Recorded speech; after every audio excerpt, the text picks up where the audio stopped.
Hi, welcome.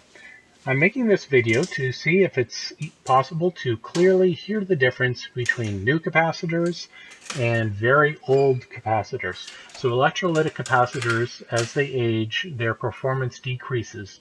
And 42 years is way beyond the expected lifespan for consumer level electrolytic capacitors. So what I've done is replace all of the capacitors that have to do with the right channel of this cassette deck and the capacitors that are common between both channels. The left channel capacitors are all vintage. They're all 42-year-old capacitors. So by listening back to the recording that we're going to be making right now, we can tell whether or not it makes a difference, whether or not we can actually hear it in the audio quality. And the way that we're doing this is the amplifier is feeding the cassette deck a mono signal, a mono song. The cassette deck is then obviously recording that on two channels. It's a stereo cassette deck, and we're going to be listening back to those channels, switching between one and the other to look for that difference. And if you want to just jump straight ahead to that, you can skip to the middle half of this video and you can hear whether or not you can tell a difference, or if it's important enough difference to you to start replacing caps on any of your old equipment. The music we're hearing now is coming from the stereo system speakers being recorded by the camera microphone.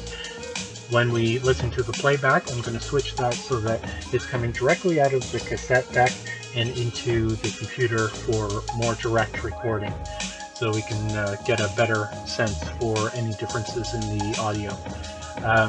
The component TV that you can see at the top there is really cool. I love that thing. It's a really neat way to interface with modern streaming services or just your local storage to play back digital sound on a vintage stereo system. I'm probably going to be making videos of that and a bunch of other stuff down the road, so if you're interested in that kind of stuff, please let me know and sub to the channel.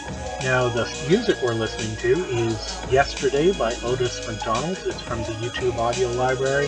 I really wanted to find music that had some vocals, and that's kind of hard to find in the YouTube audio library, but I feel that vocals and obviously a good mix of low and high frequencies are important when trying to get a feel for audio quality.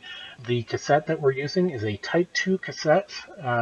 The cassette deck is currently employing the bias circuit, the Dolby circuit, and the equalizer for recording onto the cassette deck. All of those have replaced capacitors, of course. Don't pay too much attention to the VU meters during playback because I took multiple takes of this and cut them together, so they go a little bit out of sync, plus they're not properly calibrated anyways. So I'm going to be quiet now and let's listen for any differences.